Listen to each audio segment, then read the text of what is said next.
할렐루야! 오늘도 영상으로 참여해 주시는 우리 성도님들도 동일한 은혜와 복 받으시기를 다시 한번 우리 주님의 이름으로 축복합니다. 할렐루야! 네, 감사합니다. 지난주에 우리는 사나 죽으나 우리는 주의 것입니다 라는 제목으로 말씀을 나누었습니다. 오늘은 따라하겠습니다. 교만의 끝은 심판입니다. 교회에 고난이 닥치고 지도자 베드로까지 옥에 갇혀버리자 사람들은 두려워하며 뿔뿔이 흩어진 것이 아니라 오히려 교회에 모여 간절히 기도하였다고 성경은 말씀하고 있습니다. 교회가 기도할 때, 성도가 기도할 때에 하나님께서는 일하셨습니다. 인간의 모든 계획은, 헤롯의 계획은 모든 것이 다 물거품이 되고 말았습니다. 하나님의 역사는 그렇게 이루어지는 것입니다. 우리 주님께서는 당신의 주권으로 옥에 갇힌 베드로를 풀어주시고 훗날을 도모할 수 있도록 보호해 주셨습니다. 지난주에 강조해드린 것이 있죠. 특별히 우리가 알아야 될 것은 하나님께서는 오직 당신의 뜻대로만, 당신의 주권대로 일하신다는 사실입니다. 그래서 우리는 기도할 때에 우리의 생사화복을 주관하시는 하나님이라고 고백을 합니다. 그렇게 부르고 있지 않습니까? 하나님 손에 모든 것이 다 달려있다는 말씀입니다. 교회가 간절히 기도하지 않아서 야고보 사도가 죽고 교회가 간절히 기도했기 때문에 베드로 사도가 살아난 것이 아닙니다. 하나님은 혹여 교회가 기도하지 않았더라도 분명히 베드로를 살리셨을 것입니다. 그렇다면 우리는 이렇게 생각할 수 있어요. 그래? 그저 가만히 있으면 하나님께서 하나님의 뜻대로 다 알아서 해주시는 것 아닌가라고 생각할 수 있습니다. 착각이죠? 중요한 것은 베드로가 감옥에 갇혔을 때에 교회가, 성도들이 무엇을 하고 있었느냐는 것입니다. 하나님께서 어떻게 일하시든지 우리는 기도해야 합니다. 기도는 성도의 의무입니다. 왜냐하면 우리는 주님의 것이고, 할렐루야! 이거 인정하지 않으면 우리는 크리스찬이 아닌 거예요. 기도는 성도의 사명이기 때문에 그렇습니다. 기도에 응답하심에도 감사하고, 거절하심도 감사하고, 침묵하심에도 우리는 감사해야 합니다.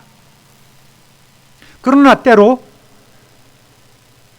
주님을 위하여 핍박과 고난을 받을 때, 아니 하나님, 제가 하나님을 위해서 일하고 있는데 저의 자신 먹고 살라고 일하는 것이 아니라 주님 나라 위해서 일하는데 왜 이러한 고난이 제게 닥칩니까? 왜 이렇게 저를 힘들게 하십니까? 왜 이렇게 제 기도를 들어주지 않습니까? 라고 가슴치며 기도할 때도 있습니다.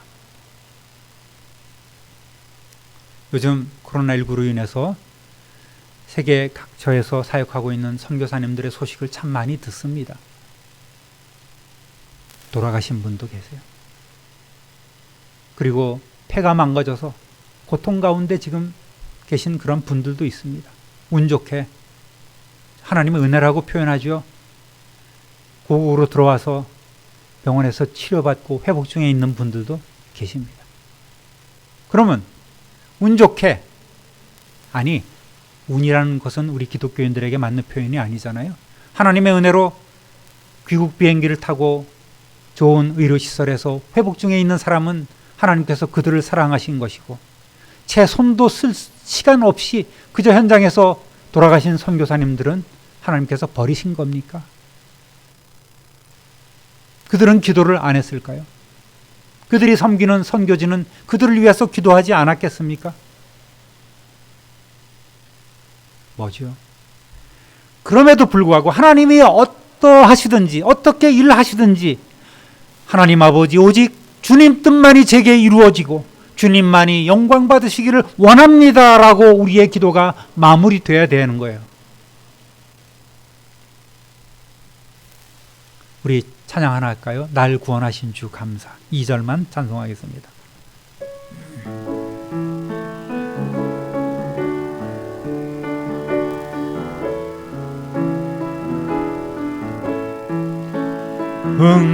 응답하심 기도 감사, 거절하신 것 감사, 헤쳐나온 풍랑 감사, 모든 것 채우시네.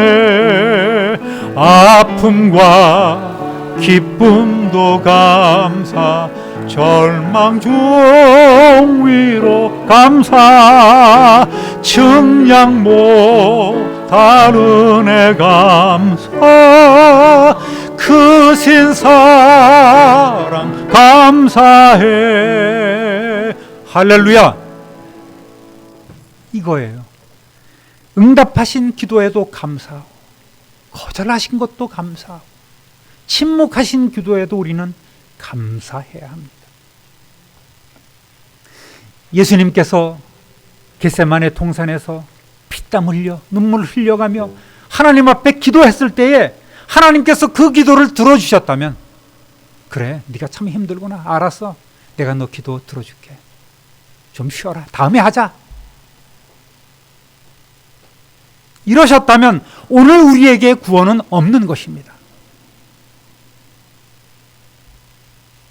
거절한 것도 감사입니다.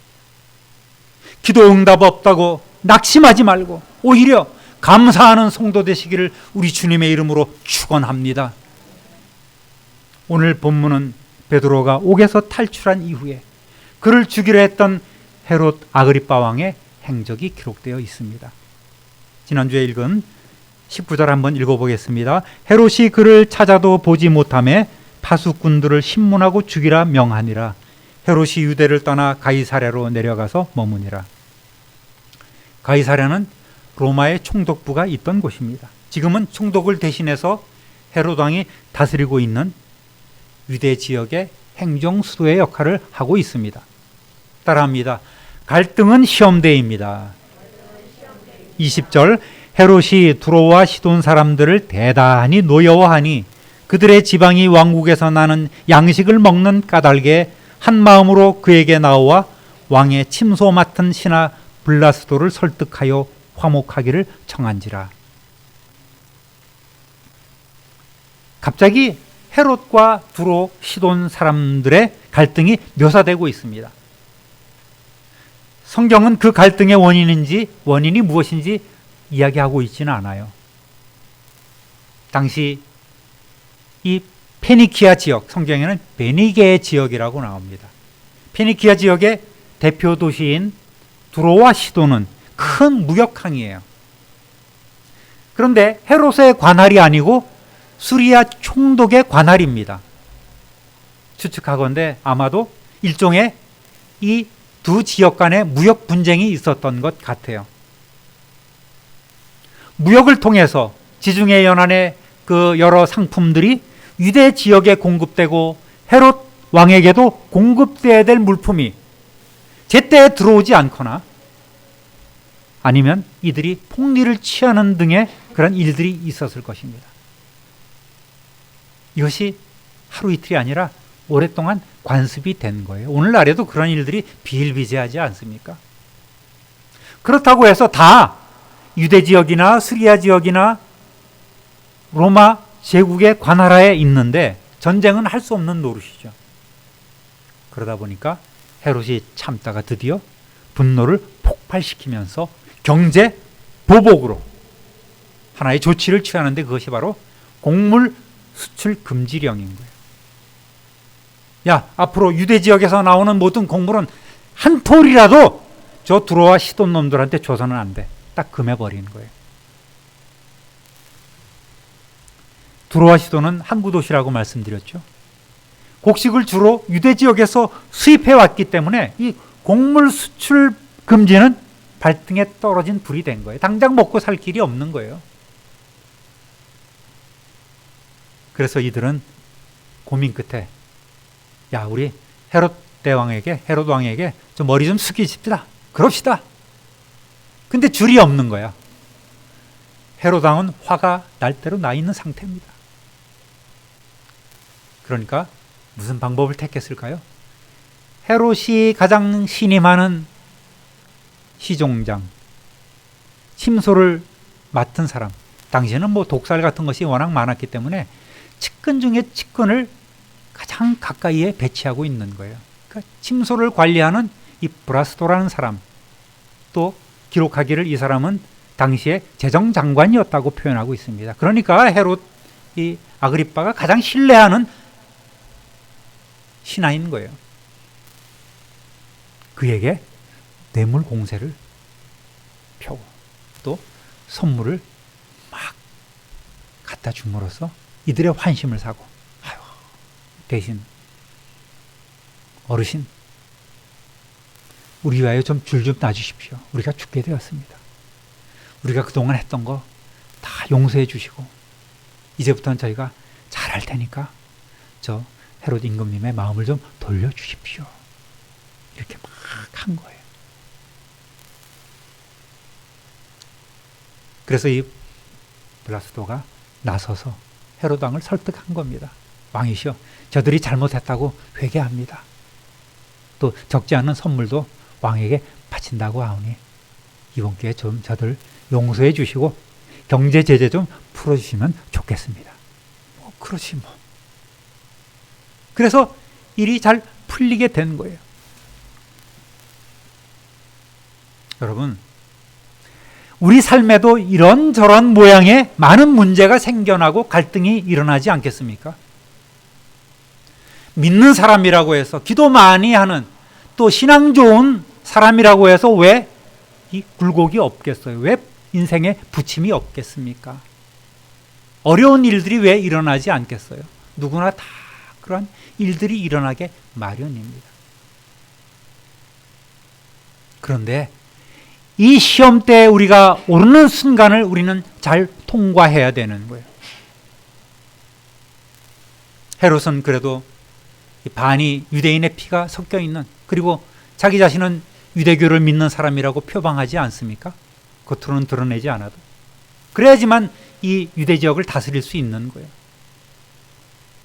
에돔인의 피를 받았지만 이 유대 지역을 다스리기 위해서는 이들의 협조가 절대적으로 필요하니까 어쨌든 가서 예배해야 되는 것입니다. 그런데 이 헤롯의 행적을 한번 우리가 따라가 봅시다. 우리의 삶에도 많은 어려움 가운데 있지만 그 시험을 통과해서 잘했다, 착하고 충성된 종아, 이렇게 하나님께 칭찬받으며 선한 청지기로 우리가 불림을 받는가, 아니면 게으르고 악한 종이라고 책망받으며 쫓겨나는 악한 청지기인가가 드러나게 되는 거예요. 따라합니다. 하나님의 영광을 가로채서는 안 됩니다. 두로와 시돈 사람들의 그 아부 작전이 통해서 이제 평화 조약이 체결되기 위해 사절단이 가이사랴로 도착했습니다. 마침 이때가 어느 때냐면 가이사랴에는 당시 황제인 글라우디오 황제의 그 영국 정벌, 잉글랜드 정벌에서 개선하고 돌아온 그 사건을 기념하기 위해서 세계 도처에서 로마 지역의 관할하에 있는 모든 도시에서 축제가 벌어지고 있는 그런 시기입니다.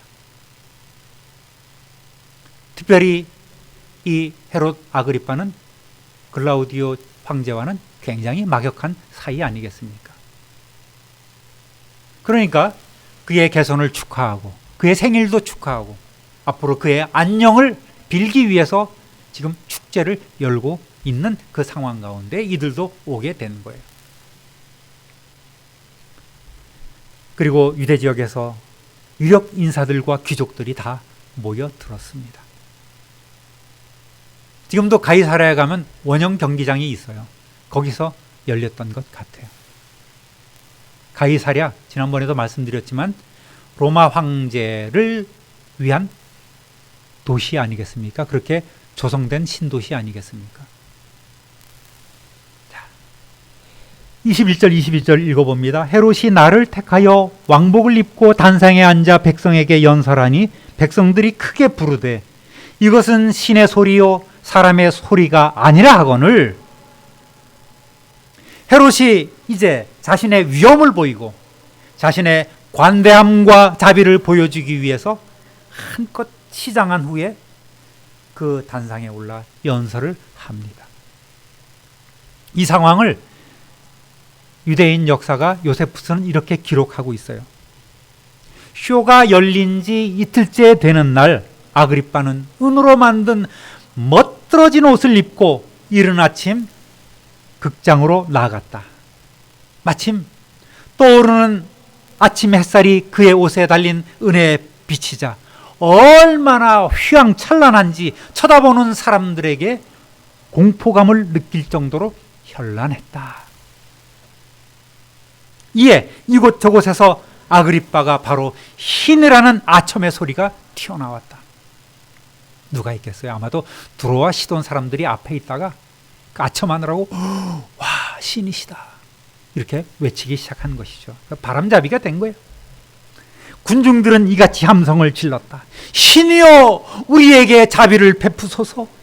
우리가 지금까지는 왕을 한 인간으로 존경해 왔으나 이제부터는 왕을 인간과는 다른 존재로 우리가 인정하겠나이다. 그랬다는 거예요. 저도 누군가가 목사님 짱이에요 하면서 이렇게 엄지척을 저한테 척 해주면 제가 입이 그냥 귀에 쫙 걸려갖고 그냥 좋아서 어쩔 줄 모를 거예요. 분명합니다. 그거는 틀림없어요. 여러분 물론 뭐 그렇게 저에게 해주는 분도 한 분도 안 계시지만 만약에 해준다면 분명히 이럴 거예요. 정신 못 차릴 거예요. 백성들이 자신을 신으로 추앙하겠다는데 헤롯이 얼마나 기분이 좋았겠어요. 구름 위를 붕붕 나르는 것 같았을 거예요. 그런데 문제는 그 다음에 일어나지 않습니까? 뭐라고 기록되어 있습니까? 그러나 아그리빠 왕은 이런 불경스러운 아첨을 듣고서도 군중들을 꾸짖지 않고 그냥 내버려 두었다 하는 것입니다. 웬만한 사람 같으면 에헤이 뭐 아이 그만두시오 그러면서 이렇게 말이라도 당장은 즐길지언정 말이라도 이렇게 백성들을 제재하고 진정시켰을 거예요. 무슨 큰일 날 소리 하냐고. 영광은 하나님께 돌리시오 여러분. 내가 무슨 신이요? 여러분 다 유대인 아니요? 이렇게 제재했을 것 아닙니까? 그런데 날이면 날마다 오는 기회가 아닌지 모르겠지만 그 순간을 즐기고 있었던 거예요. 이 헤롯은. 여러분 이때 조심해야 돼요. 조심하시기 바랍니다. 따라합니다. 때로 심판은 신속합니다. 23절 보니까 헤롯이 영광을 하나님께로 돌리지 아니하므로 주의 사자가 곧 친히 벌레에게 먹혀 죽으니라. 와, 결론이 섬찟하지 않습니까? 요세푸스는 계속해서 기록을 남겼는데 뭐라고 기록했습니까? 다음 순간 아그리빠 왕이 좀 쎄해진 거죠. 하늘을 쳐다보았을 때에 올빼미가 머리 위에 있는 줄에 앉아 있는 것을 보았다. 그는 순간 전에 기쁜 소식을 안겨주었던 새가 이제는 흉한 소식을 전해주러 나타났음이 분명하다는 사실을 직감할 수 있었다. 그리하여 그는 깊은 슬픔에 잠기게 되었다. 무슨 말입니까? 헤롯 아그리빠 왕이 이 유대 왕위를 얻기 위해서 로마에 갔을 때에 그 소식을 얻기 직전에 올빼미가 자기 머리에 위에 있는 줄이에 와서 앉았다는 거예요. 올빼미라는 게 언제 활동해요? 밤에 활동하는데 낮에 와서 나왔다. 여기도 지금 해가 떠올랐는데 밝았는데도 올빼미가 와서 자기 머리에 앉았다는 것 아닙니까? 그때 탁 느낀 것이 있었어. 아, 뭔가 잘못됐구나. 크게 잘못됐구나.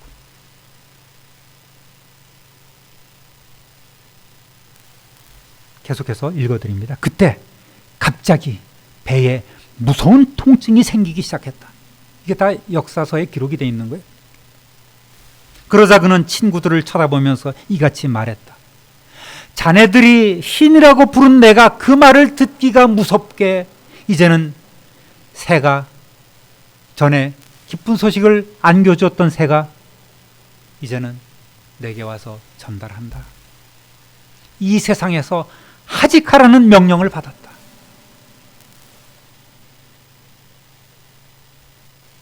하나님께서 자네들이 방금 내게 한 거짓말을 꾸짖고 계심이 아니면 무엇인가? 그러니까 헤롯은 비로소 백성들이 신이시여하고 떠받들고 있는 그 말이 아첨의 말이고 거짓말이라는 것을 깨달아 알게 되는 거예요. 그리고 그 순간을 즐겼던 자기 자신을 자책하게 된 것입니다. 그리고 아그리빠는 복부의 통증으로 5일간 기진할 정도로 고통스러워하더니 결국은 세상을 떠나고 말았다. 이렇게 기록해 놓았습니다. 벌레에게 먹혀 죽었다는 말은 어떤 분들은 간디스토마에 걸린 것이다. 이렇게 해석하는 분들도 있습니다. 또 어떤 학자들은 아마도 기생충, 회충 정도겠죠. 그것이 똘똘 이 장에서 뭉쳐갖고 뭔가 이 소화가 안 되게 장폐색을 이루어서 그 고통으로 인해서 헤롯 아그리빠가 죽었다. 이렇게 해석하는 분들도 있습니다. 최근에는 모르겠지만 그 바이러스에 걸려서 죽었다. 이렇게 말씀하는 분들도 있습니다. 뭐 사인이 중요한 게 아니에요. 그가 무엇 때문에 죽었느냐가 중요한 것 아니겠습니까? 우리식 표현대로는 급살 맞아 죽은 것이죠. 네? 전문 용어로는 한 방에 훅 갔다. 그러지 않습니까? 네. 전문가들이 사용하는 용어들을 그게. 이런 외형적 이유보다는 성경은 뭐라고 얘기합니까? 그의 죽음의 원인을 영광을 하나님께로 돌리지 아니함으로 주의 사자가 쳤다고 이렇게 말하고 있는 거예요. 헤롯은 백성들이 하나님 앞에서 자신을 신과 동일시하는 불경죄를 저지르고 있음에도 불구하고 그들을 제재하지 않고 그들을 책망하지 않고 하나님께 돌려야 될 그 영광을 자기 자신이 가로챘기 때문에 신속하게 심판을 받게 된 것입니다. 이러한 일들을 보면서 요즘 새벽에 제가 여러분하고 새벽 기술을 나누면서 욥의 고난을 읽어가지 않습니까? 욥의 고난은 까닭없이 정말 욥이 원인이 무엇인지 몰라서 정말 고통스러워하면서 때로는 하나님을 원망하며 하나님 속히 응답해 주십시오. 이렇게 기도하는 모습을 계속 봐오고 있습니다. 그렇다면 성도들에게도 까닭 모를 고난이 일어날까요? 여기서 저는 현실적으로 탁 깨달은 게 있어요. 우리와 욥은 같다 다르다? 다르다. 뭐 같아 같기는. 여러분이 욥이에요? 그 정도 신앙 갖고 있어요?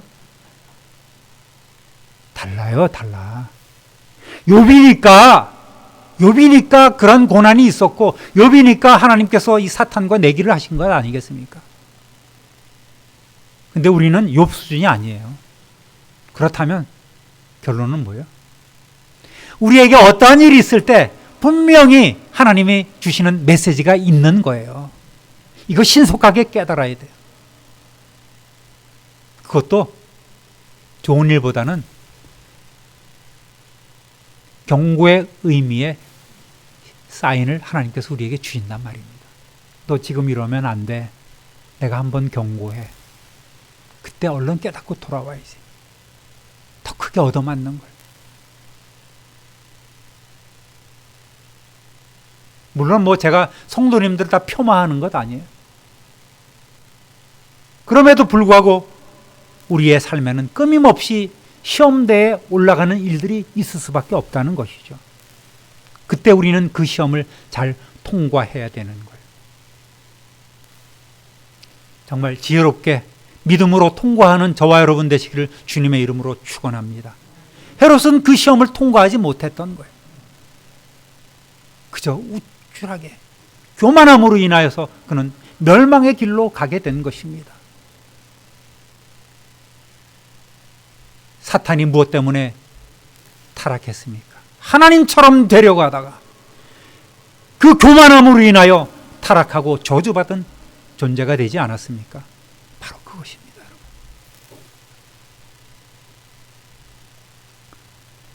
사도 바울은 고린도전서 6장 19절 20절에 함께 읽어봅니다. 너희는 너희 자신의 것이 아니라 값으로 산 것이 되었으니 그런즉 너희 몸으로 하나님께 영광을 돌리라고. 아멘. 여러분을 예수님의 피값으로 사신 거예요. 그럼 여러분은 누구 거예요? 그걸 아시는 분들이 그래요? 네? 내 인생은 나의 것 그리고 사는 사람들이 아직도 많은 거예요. 예수 믿는 사람들 가운데도 그런 사람들이 많은 거예요.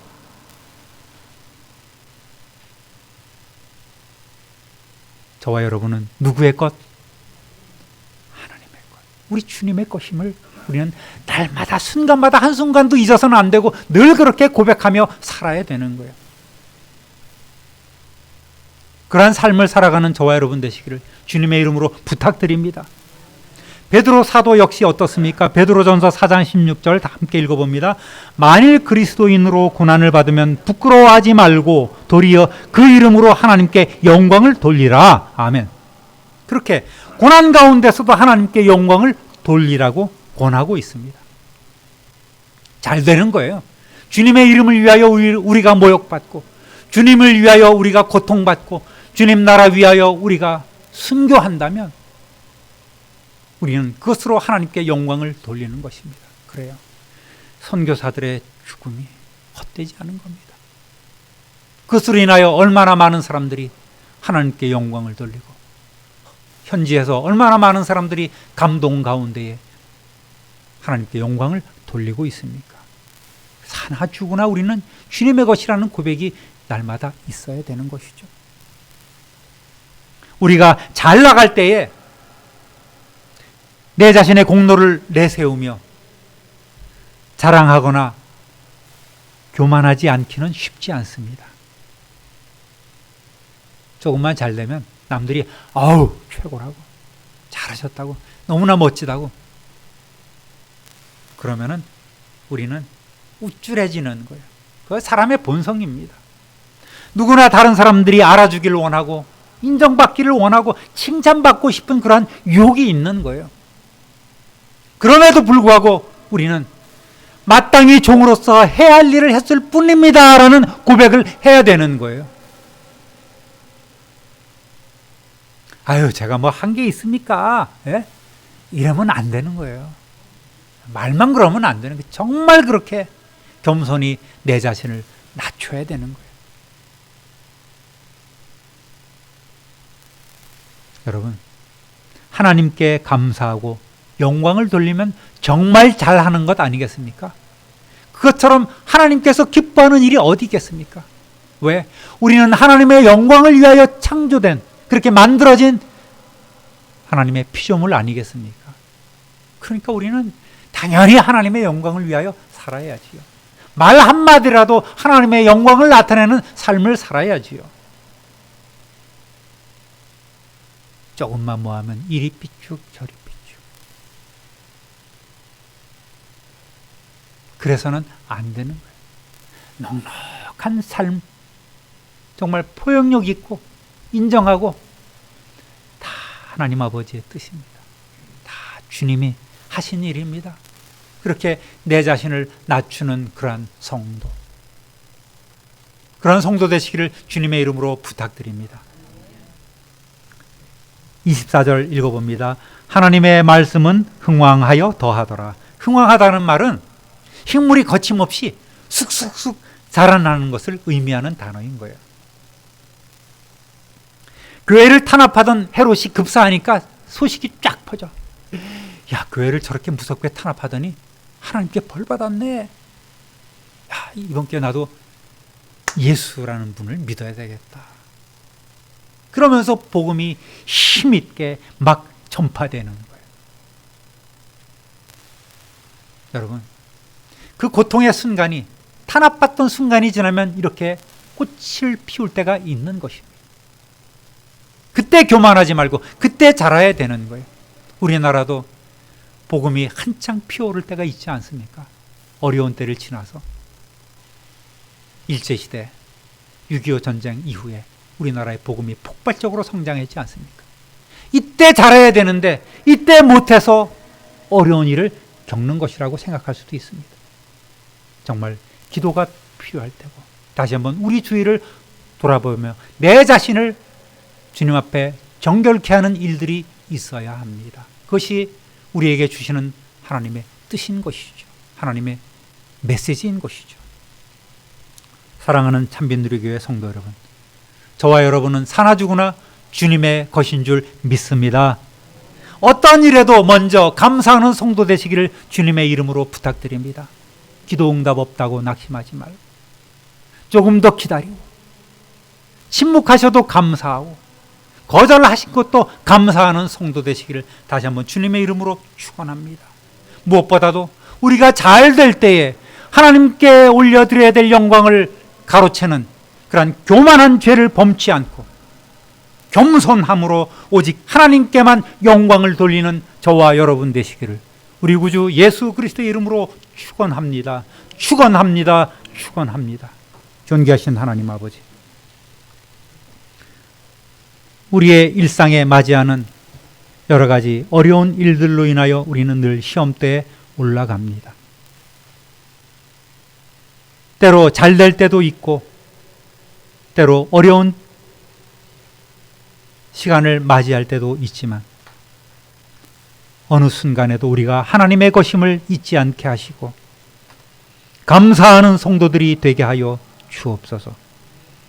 그 시험을 잘 통과하는 성도들이 되게 하여 주옵소서. 하나님께 올려드려야 될 그 영광을 가로채는 교만함과 어리석음이 결코 있지 않도록 우리는 주의 종이오니 주의 것이오니 다만 주님의 일을 했을 뿐입니다라는 고백으로 사는 성도들이 되게 하여 주옵소서. 그리함으로 더 잘되며 그리함으로 더 형통한 삶을 살며 누리는 우리 모두가 되게 하여 주옵소서. 감사와 찬송과 영광을 하나님께 돌리옵고 능력 많으신 우리 구주 예수 그리스도의 이름으로 축복하며 기도 올립니다. 아멘.